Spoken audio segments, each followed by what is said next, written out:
Dzień dobry, witam Państwa bardzo serdecznie. Z tej strony Mateusz Ryczek, a to druga strona medalu. Dzisiaj gościmy w Poznaniu w hotelu Merkury. And we've got Howardem Webbem with us, one of the best referees in football history. Would you agree with this statement? Maybe not one of the best, maybe one of the better known ones, but yeah, I had a nice career. I was very, very happy with the career. When did you come up with the idea of writing your autobiography and what was the goal of it? It's a good question because I really wasn't thinking about writing a book at all, really, in my career. And then I guess that changed a little bit when I refereed the World Cup final in 2010 in Johannesburg in South Africa. I realised that it was quite an exceptional thing to be involved in, and somebody asked me if I would be interested, but I was still on the field. And of course, it's difficult to speak openly and honestly in a book if you're still working on the field as a referee. So when I retired in 2014, I decided that maybe that would be a nice time to share some of my experiences. I wanted people to see behind the scenes. I wanted to take people to some of the special places that I'd been to as a referee, and also hopefully get to know me a little bit more as a person, rather than just the person who you see for 90 minutes on the field, making a decision that you might not agree with. I wanted people to see the real person behind the referee. So I think the book does that. I think it's an easy read, but it also makes people think a little bit more about the job of the referee, and hopefully people will enjoy it and feel like they've learned something new when they get to the end of the book. Yeah, I think the same. You are currently technical director of a professional referee organization. Could you explain further what does it mean? Because I think that there are people who might don't know what does it mean. So my role now, I've recently taken up a new role in the United States of America. I'm based in New York, and my job at the moment is to bring into place the video assistant refereeing. It's happening in different places in the world. It's certainly happening in the USA, and I think it's going to change the way that the games are officiated in one important aspect, and that's in avoiding critical errors, clear errors. It's not going to change the way that we see the games being refereed on most decisions, but it will change the way that the really important decisions are dealt with, in making sure that we don't make big mistakes that can affect the outcome of a game, a big game. It can affect the outcome of a tournament or a cup final. So it's an important introduction to our sport. We have to make sure we do it properly in a way that's acceptable. And my job is to make sure that the officials in the United States of America are trained in a really professional way to use video assistant refereeing. I'm excited about it. It's still a trial, it's still an experimental phase.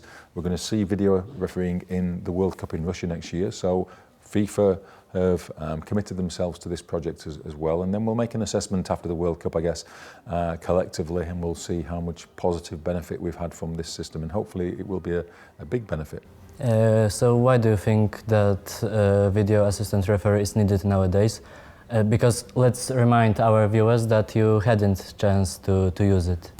Correct. I never had it in my time as a referee. I would have liked it on some occasions to help me avoid making some of the mistakes that I made. I made quite a few mistakes, and I made some good decisions, of course, but I also made some mistakes. All referees do. And the game gets quicker. The game gets more difficult to referee all the time because the players are getting they're getting quicker all the time. There's more analysis, more scrutiny, more pressure. And I think that therefore, we are training our referees better than ever, really, at a high level. For the last 2 World Cups I was involved in Brazil, and before that in South Africa, the preparation was really high level. Physically, technically, and psychologically. We made sure that our guys were prepared properly, and still some mistakes happened. So I think we need some assistance for those really important decisions. And let's be clear, we're talking about the the big important decisions when goals are scored, when Yes, penalties yes. are given or not, when direct red cards are given. or Not where- free kicks in the middle. Exactly, not throw-ins, not corner kicks. No, we have to let the referee the game. And even those big decisions, they're only going to be impacted upon when there's a clear mistake made. Some situations, I know, are 50-50. Yeah. They're in the middle. It's difficult to be sure. Handballs, for example, it's hard to be sure. Even with video assistant referee. If you're video assistant referee, you only get involved if you are certain a clear mistake has been made, and then we can help the referee get the decision right. Offside situations, for example, that lead to a goal. These will be cleared up. So we're going to see hopefully a positive impact on the game without too much unnecessary interference. We need to keep the game flowing. We need to keep the tempo of the game that we love so much. But we need to also give our referees the best chance of avoiding clear and obvious mistakes. So let's explain our viewers that video assistant referee isn't a dehumanization of football, of the game, because many people believe that it can kill the spirit of the game. Yeah, and that is a fear, I guess, that some people have, that it will change the flow of the game, change the nature of the game. And what we're saying is, look, we will only intervene, we will only make an impact on the game when there is a real necessity, when there's a real need, when there's a clear and obvious error being made. And quite often, when big decisions are made, there's a stoppage in the game anyway. Somebody's injured from a bad tackle, or there's a reaction to a penalty situation, or a goal has been scored anyway. So we have this natural pause in the game where this window of opportunity where we can check the play and make sure that the decision made on the field is the right one. On some occasions, we might have to stop the game to change a call or to review a play, but that won't be so often. And from our trials so far, we've looked at something like 70 games, and in more than half of those 70 games in the United States, there's been no involvement with the video referee that people would recognise, that people would see. There's been checks taking place all the time behind the scenes on important situations, but in less than half the games we've seen a clear mistake made. So, we're not going to intervene all the time, just on those times when we really need to. As you know, laws of the game change very often. For instance, handball in the penalty area, and I don't know, is it necessary to change it that often? Because I think that some viewers can be, it's hard to keep up with all those modifications. Yeah, and people don't necessarily like change. They like things that they know. So I think that we've recently seen a rewriting of the laws of the game to make them, I guess, a little bit simpler, a little bit more understandable, more relevant to the modern game. So I think we will not see many changes to the laws of the game going forward. Of course, the Video Assistant Referee project is going to be a big change. The International Football Association Board, who make the laws of the game and make the amendments, they've said that by the end of 2018 or 2019, they'll make a final decision.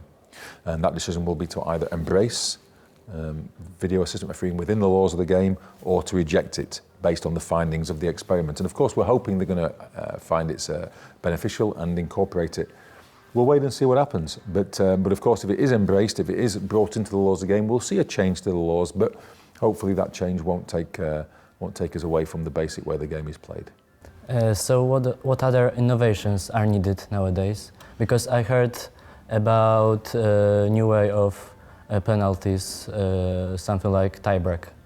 Yeah, so the International FA Board are always looking at ways to try to improve the game.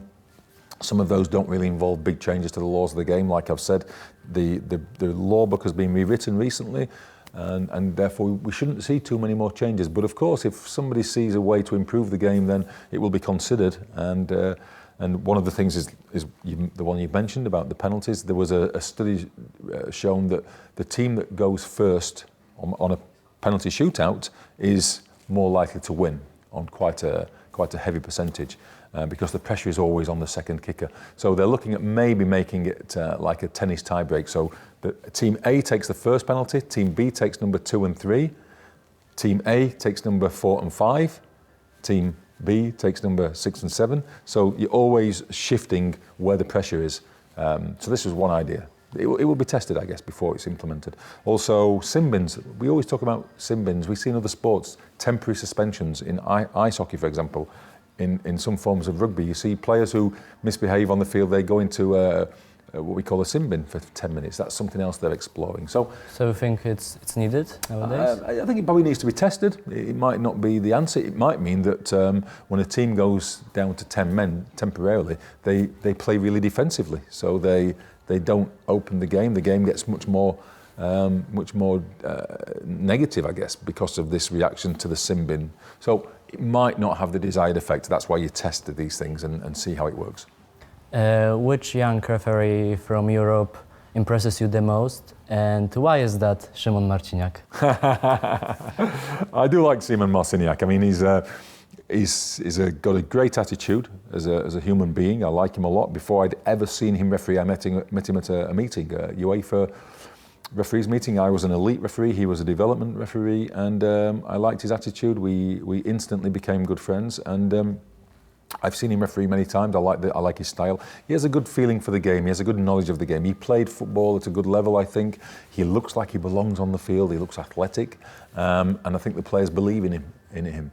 And that's half of the battle, to make sure that the players trust in you and they look at you and think, yeah, this guy knows what he's doing. So Szymon is already one of the top referees in Europe. Trust me, he has a chance to become the best. He has a chance to referee a Champions League final, Europa League final, maybe a World Cup final or European Championship final. Of course, things need to fall into place. He needs to stay healthy. He needs to continue progressing in the same direction. But if all those things happen, as I expect them to do so, touch wood, then we'll see Szymon refereeing at the very, very highest games in the world. That's already starting to happen. We've seen him do a Champions League semi-final. He was in the Euros last year. He did a good tournament in France. And I think the Polish people should be proud of Szymon. And it's not always easy when you're seeing these referees on your domestic league all the time. You see many situations, you see some mistakes. It happens everywhere where people don't value their own referees in the way that they're valued abroad. So certainly Szymon has a good reputation around the world, and I'm really proud of what he's achieving. And what about other referees in Europe? Yeah, we have some good ones. We have a time of change. We've seen some of the senior guys are stepping down. So, for example, recently I retired. Mark Clattenburg has recently retired, or is retiring as we speak. Nicola Rizzoli refereed the Brazil final in 2014. He's also decided that he won't make himself available for the World Cup. So we're seeing other referees stepping up to the plate, other top referees like Cüneyt Çakır from Turkey and Felix Brik from Germany, who's refereeing the Champions League final this year. We're seeing a good crop of young people coming through, young referees. Gianluca Rocchi from Italy, Antonio Lahoz from Spain. These are all guys who, are really talented referees and will be, making sure that refereeing continues to progress for the next few years. What features decided about you being the best, or at least one of the best referees? It's of course my opinion in the history. I think a lot of things. I think you have some natural sort of like feeling for the game, and also then you work hard to get better all the time in managing people. The way you manage people is really important. Making sure that they believe your decisions, strong body language, all these sort of things are important. And I think also you need a big slice of luck. You need to be in the right place at the right time, and also keep your feet on the ground, have a good attitude, keep yourself fit. All those things I think are really important. It comes down to the quality of the decisions that you make and how you sell those decisions, how you ensure that people feel that you're credible, feel that you have this ability to control their game of football. You started your career very early because you were only 18 by then. I can easily imagine that, especially at the beginning, it was very hard for you. And what are your tips for young people who want to become referees? Yeah, when I started, I was 18. I was really young. There was not many young referees back then. It was in the late 1980s. I think there's much more younger referees these days, and I would say to the young referees, take as many games as you can. While you're fit and young, you can do these games. You're athletic, so you can do the games. You learn from every situation. Keep your self-belief, really, because it's difficult to be mentally strong as a referee. People are trying to always win the game. That's their objective, so they have a goal, a target. You're the independent, neutral person there, so you have to be single-minded. take some good advice from colleagues, from friends that you trust. Maybe, you know, look at yourself on video, see how you look. All these things are useful in making you develop into a better referee. But the biggest thing you need is mental resilience. You need to be tough mentally to survive. Thank you very much for this interview. No, you're very welcome. Thank you, and thank you for doing it in English. So it makes my life easy. That's no problem. Dzisiaj naszym gościem był Howard Webb, najlepszy sędzia, tak jak ja twierdzę. I think you're the best. Oh, thank you so much. Really appreciate that. It's a pleasure. Thanks for your welcome. Thank you very much. To była druga strona medalu. Mateusz Ryczek. Do zobaczenia.